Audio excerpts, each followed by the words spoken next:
श्वासासंगे चैतन्याचा सूर्य उगवावा, श्वासासंगे चैतन्याचा सूर्य उगवावा.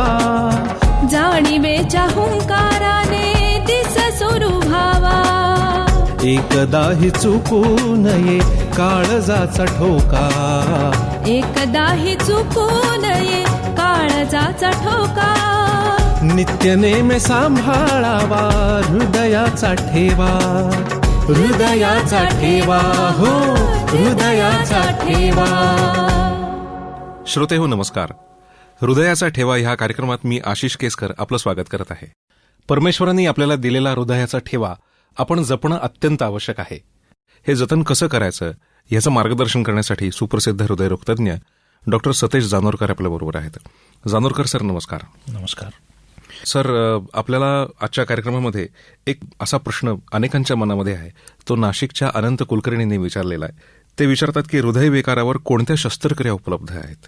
हृदयविकाराचे ढोबळमानाने 3-4 प्रकार करता येतील आणि त्याप्रमाणे शस्त्रक्रियांचेही प्रकार पडू शकतात. अच्छा. एक म्हणजे जन्मतःच असणारा हृदयरोग.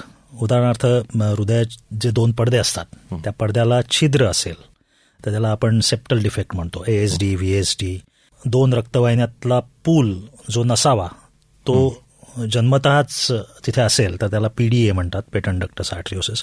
तर हे जन्मतःच असणारे काही हृदयासंबंधीचे रोग आहेत. ब्लू बेबी म्हणजे अशुद्ध रक्त शुद्ध रक्तात मिसळणे. हृदयाचे 4 चेंबर्स असतात, 4 भाग कप्पे असतात आपल्याला सर्वसाधारणपणे. काही मुलांच्यात ते 3च असतात किंवा 2च असतात, त्याला कंजेनायटल हार्ट डिसीज म्हणतात. किंवा ब्लू बेबी म्हणजे सायनोसिस, अशुद्ध रक्त जास्त प्रमाणात शरीरात खेळत असेल तर ढोबळमानाने हा पहिला प्रकार की जन्मतःच असणारा हृदयरोग. अच्छा.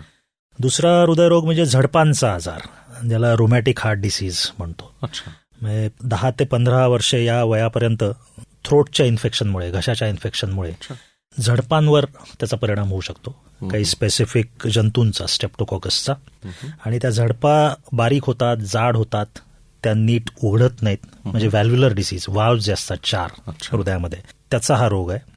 त्या लीक होतात किंवा खालच्या भागातून वरच्या भागात रक्त फेकलं जातं. नॉर्मली वरतून खाली जायला पाहिजे. वाल्व्ह हा एकाच दिशेने उघडतो, झडप एकाच दिशेने उघडते, पण ती निकामी झाल्यावर ती दोन्ही दिशेने उघडते, म्हणून रक्त लीक होतं. रक्त विरुद्ध दिशेने फेकलं जातं हृदयाच्या कप्प्यांमध्ये. तर त्या झडपांचा आजार हा दुसरा प्रकार आहे.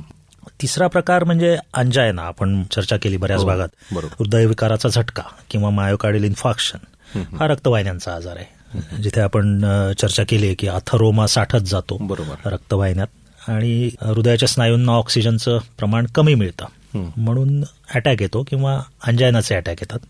तर तो हृदयविकाराचा झटका हा आणखीन तिसरा प्रकार.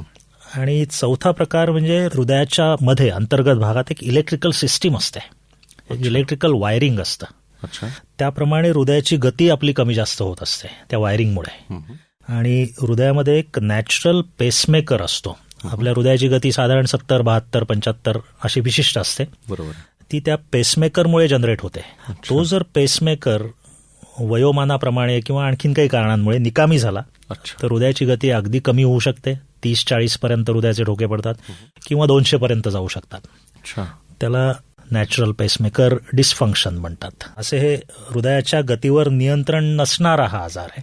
हे प्रमुख 4 हृदयाचे आजार आहेत. म्हणजे जन्मतःच असणारा झडपांचा आजार, तिसरा हृदयविकाराचा झटका आणि चौथा पेसमेकरचा आजार, इलेक्ट्रिकल सिस्टीमचा आजार. तर शस्त्रक्रिया पण या 4 प्रकारात मोडू शकतात. आता ढोबळमानाने शस्त्रक्रिया या 2 प्रकारच्या असू शकतील. एक म्हणजे ट्रान्सकॅथेटर आपण म्हणतो, म्हणजे छाती न उघडता किंवा हृदय न उघडता करण्यात आलेली शस्त्रक्रिया. ही बिन टाक्याची किंवा स्टिचलेस सर्जरी असू शकते. अँजिओप्लास्टी ही या प्रकारात मोडते. आणि दुसरी म्हणजे ओपन हार्ट सर्जरी, म्हणजे छातीचा पिंजरा उघडून किंवा हृदय उघडून हृदयाचं छिद्र बंद करणे किंवा बायपास सर्जरी करणे, ही ओपन हार्ट सर्जरी म्हणता येईल. म्हणजे छाती न उघडता आणि छाती उघडून अशा 2 प्रकारच्या ढोबळमानाने आपण शस्त्रक्रिया म्हणू शकतो हृदयावरच्या. आता आपण परत त्या प्रकारांकडे जाऊयात. आता जन्मतः जो आजार असतो की फॉर एक्झाम्पल छिद्र असेल हृदयाच्या पडद्यामध्ये, तर ते या 2 प्रकारांनी बंद करता येतं. एक म्हणजे छातीचा पिंजरा न उघडता पायाच्या किंवा हाताच्या रक्तवाहिनीतून आम्ही एक नळी पास करतो, नळी आम्ही हृदयाकडे ॲडव्हान्स करतो आणि त्यामध्ये एक यंत्र किंवा डिव्हाइस आम्ही ॲडव्हान्स करून ते त्या छिद्रापाशी बसवलं जातं. ते आम्ही बसवतो. ते कॅथलॅबमध्ये होतं, त्या ऑपरेशन थिएटरमध्ये हार्ट ओपन न करता आम्ही बसवू शकतो. तर या जन्मताच जे आजार असतात छिद्राचे किंवा रक्त इकडून तिकडे मिक्स होत असेल, सायनोसिस असेल, ब्लू बेबी असेल, तर त्यासाठी ही नळीतून यंत्र बसवण्याची शस्त्रक्रिया आहे. अच्छा. आणि दुसरी शस्त्रक्रिया म्हणजे ओपन हार्ट सर्जरी, म्हणजे कार्डियक सर्जन ती करतात. छातीचा पिंजरा उघडून, हृदय उघडून आपण तिथे आर्टिफिशियल प्लास्टिकचा पॅच किंवा पेरिकार्डियमचा पॅच त्या छिद्राला बसवतो, म्हणजे छिद्र बंद करतात. अच्छा. सर्जन थिएटरमध्ये करतात, ऑपरेशन थिएटरमध्ये. बरोबर. तर हे 2 प्रकारे आपल्याला हे जन्मताच जे हृदयाचे आजार असतात ते ट्रीट करता येतात. अच्छा. दुसरं आपण झडपांचा आजार जो बघितला तोही 2 प्रकारे होतो. पायातल्या रक्तवाहिनीतून नळी पास करतो आपण आणि तिथून एक बलून पास करून हृदयाची झडप जी चोकअप झाली आहे, अच्छा. जी जाड झाली आहे, अरुंद झाली आहे, ती रुंद करतो बलूननी. बर. त्याला व्हॉल्वोटॉमी म्हणतात. किंवा जर ती निकामी झाली असेल, लीक होत असेल, तर त्याला क्लिप बसवतो. त्याला क्लिप व्हॉल्वोटॉमी, क्लिप सर्जरी म्हणतात. अच्छा. ती पण छाती न उघडता, हृदय न उघडता करता येऊ शकते. अच्छा. किंवा अगदी वाल बदलणे ही सुद्धा शस्त्रक्रिया आम्ही छाती न उघडता करू शकतो. अच्छा. नळीतून त्याला ट्रान्सकॅथेटर व्हॅल्व्युलर इन्सर्शन म्हणतात. तर ती आता जगभरात अवेलेबल आहे. आणि काही प्रकारच्या रुग्णांना ही ट्यूबमधून करता येत नाही, तर आपण छातीचा पिंजरा उघडून, हृदय उघडून वाल बसवू शकतो, दुसरी आर्टिफिशियल झडप बसवू शकतो. अच्छा. तर हे 2 प्रकारच्या सर्जरीज आपण झडपांच्या बाबतीत करू शकतो. तिसरी म्हणजे अंजायना किंवा हृदयविकाराचा झटका आला असेल तर आपण आधी अँजिओग्राफी करतो आणि अँजिओप्लास्टी करतो. जर ब्लॉकेज असेल तर हृदयाची गुठळी एका विशिष्ट यंत्राने काढली जाते आणि बलूननी ती जागा स्वच्छ करून तिथे स्टेंट बसवला जातो. म्हणजे एक धातूची नळी किंवा आता प्लास्टिकची नळी पण उपलब्ध आहे, जी विरघळून जाते कालांतराने. तर धातूचे किंवा प्लास्टिकचे स्टेंट आता अवेलेबल आहेत. अच्छा. म्हणजे काही विरघळणारे, काही न विरघळणारे. अच्छा. ते विशिष्ट रुग्णांना विशिष्ट प्रकारचा स्टेंट आपण बसवू शकतो आणि ही अँजिओप्लास्टी करू शकतो. ती पायातल्या रक्तवाहिनीतून किंवा हातातल्या रक्तवाहिनीतून जनरल अॅनेस्थेशिया न देता आपल्याला करता येते. आणि याचा दुसरा प्रकार म्हणजे बायपास सर्जरी.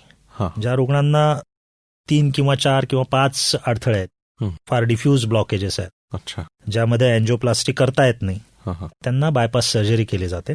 आणि यातही 1-2 प्रकार असू शकतात. म्हणजे बिटिंग हार्ट किंवा नॉन बिटिंग हार्ट, म्हणजे हार्ट आकुंचन प्रसरण पावत असताना बायपास सर्जरी करतात. किंवा हे शक्य नसेल तर हार्ट लंग मशीन वापरून, म्हणजे हृदय थांबवून शरीराचं रक्ताभिसरण एका वेगळ्या मशीननी, यंत्रांनी केलं जातं, हृदय थांबवून, आणि हृदयावर बायपास सर्जरी केली जाते. अच्छा. सर, याच्यामध्ये बायपास जे आहे ते म्हणजे जी मुख्य रक्तवाहिनी आहे हृदयाची, तिला बायपास करून एक नवीन नळी बसवणं, अशा प्रकारचं ते ऑपरेशन असतं. बरोबर. म्हणजे हृदयाची जी आपली रक्तवाहिनी, नेटिव्ह आर्टरी आहे, आपल्याला जन्मतः जी मिळाली आहे देवाकडून, तर त्यात मोठा अडथळा असेल आणि ज्याची अँजिओप्लास्टी होत नसेल, त्याला तो ब्लॉक बायपास करण्यासाठी आपण एक वेगळा फ्लायओव्हर तयार करतो. अच्छा. म्हणजे हृदयाकडून येणारी जी मोठी रक्तवाहिनी आहे, एओर्टा, शुद्ध रक्तवाहिनी, त्याला त्या ठिकाणी ते जोडलं जाते, रक्तवाहिनी पायातली किंवा छातीतली. अच्छा. आणि ती पुढे आपल्या नेटिव्ह आर्टरीला जोडली जाते, ब्लॉकच्या पुढे. म्हणजे तो अडथळा बायपास होतो. तो अडथळा जो ट्रॅफिक जॅम झालेला असतो मध्ये, बरोबर, तो फ्लायओव्हरनी आपण ट्रीट करतो आणि रक्तपुरवठा या शुद्ध रक्तवाहिनीतून हृदयाच्या स्नायूंना पोहोचवला जातो, तो ट्रॅफिक बायपास करून. अच्छा. तर त्याला बायपास सर्जरी म्हणतात. त्यामुळे पुन्हा एकदा हृदय तितकं सक्षमरित्या काम करायला ते तयार होतं. अगदी खरं आहे. तर या प्रकारची शस्त्रक्रिया दुर्बिणीतून पण होऊ शकते, ज्याला मिनिमली इन्व्हेसिव्ह सर्जरी म्हणतात, मिकास म्हणतात. तर या प्रकारची बायपास सर्जरी काही विशिष्ट रुग्णांमध्ये दुर्बिणीतून पण केली जाते. चौथ्या प्रकारचा जो इलेक्ट्रिकल डिसीज मी म्हटलं की पेसमेकर काम करत नसेल, ओरिजिनल पेसमेकर, नॅचरल पेसमेकर, तर आर्टिफिशियल पेसमेकर त्या रुग्णांना बसवला जातो आणि हृदयाची गती नियंत्रित केली जाते. हे अतिशय मायनर ऑपरेशन आहे. कॉलर बोन खाली हे काडेपेटी एवढं डिव्हाइस बसवलं जातं आणि त्याची एक वायर हार्टमध्ये ठेवली जाते आणि ते बॅटरी ऑपरेटेड जनरेटर असतो तो, आणि एका 70-80 या गतीने हृदय कार्यक्षम केलं जातं. तर त्याला आर्टिफिशियल पेसमेकर म्हणतात. आणि वायरिंग, हृदयाच्या इलेक्ट्रिकल सिस्टीममध्ये वायरिंगमध्ये आणखीन काही दोष आढळले किंवा एक्स्ट्रा वायरिंग असेल जन्मताच, ॲक्सेसरी पाथवे म्हणतो, तर ते एका विशिष्ट यंत्राने थोडंसं जाळलं जातं निकामी केलं जातं. म्हणजे नॉर्मल वायरिंग एस्टॅब्लिश केलं जातं, त्याला ॲब्लेशन म्हणतात. तर असे 4 प्रकारच्या या सर्जरीज आहेत, या शस्त्रक्रिया आहेत, या वेगवेगळ्या हृदयाच्या रोगांवर उपलब्ध आहेत. आता नळीच्या साह्याने ट्रान्स कॅथेटर जे अँजिओप्लास्टी आहे, ती सर्जरी आपण जी करतो, शस्त्रक्रिया करतो, त्याला जनरल अॅनेस्थेशिया वापरला जात नाही. त्याच्यात कुठलेही टाके नसतात, ती बिन टाक्याची सर्जरी आहे. 2च दिवस रुग्णालयात राहतो आणि चालत घरी जाऊ शकतो आणि एका आठवड्यात पूर्वीप्रमाणे कार्यक्षम होतो. या उलट जर ओपन हार्ट सर्जरी लागली तर त्याला जनरल अॅनेस्थेशियाची जरूर असते. टाके घातले जातात हृदयालाही आणि छातीच्या पिंजऱ्यालाही. बरोबर.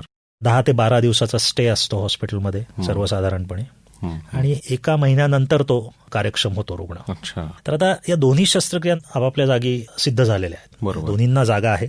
एक दुसऱ्याच्या वरचढ आहे असं काही म्हणता येणार नाही. विशिष्ट रुग्णांसाठी बायपास आवश्यक आहे, विशिष्ट रुग्णांसाठी अँजिओप्लास्टी आवश्यक आहे. सरसकट सगळ्यांनाच अँजिओप्लास्टी शक्य नाही किंवा सगळ्यांनाच बायपास करायला पाहिजे असंही नाही. बरोबर. त्यामुळे दोन्ही शस्त्रक्रिया या तज्ज्ञांच्या सल्ल्याने होऊ शकतात. 3 प्रकारचे ट्रीटमेंट ऑप्शन्स रुग्णाला अवेलेबल आहेत. समजा एखाद्याची अँजिओग्राफी झाली तर 30% रुग्णांना फक्त औषधांचा विचार केला जातो, औषधांवर ते बरे होऊ शकतात. 30% लोकांना अँजिओप्लास्टी लागू शकते. 100 अँजिओग्राफीज झाल्या तर 30% लोकांना मेडिकल मॅनेजमेंट, 30% लोकांना अँजिओप्लास्टीची जरूर असते आणि रिमेनिंग जे बाकीचे राहिले त्यांना बायपासची आवश्यकता लागू शकते. बरोबर. पण मोठ्या प्रमाणातला हा जो 30% मेडिकल मॅनेजमेंटचा ग्रुप आहे तोही आपण विचारात घ्यायला पाहिजे. म्हणजे सगळ्यांना सरसकट अँजिओप्लास्टी किंवा बायपास लागेल असं काही नाहीये. त्यामुळे कुणी असं घाबरून जाऊ नये की अँजिओग्राफी आपली झाली म्हणजे आता बायपासच करावी लागणार, हे तितकंसं खरं नाहीये.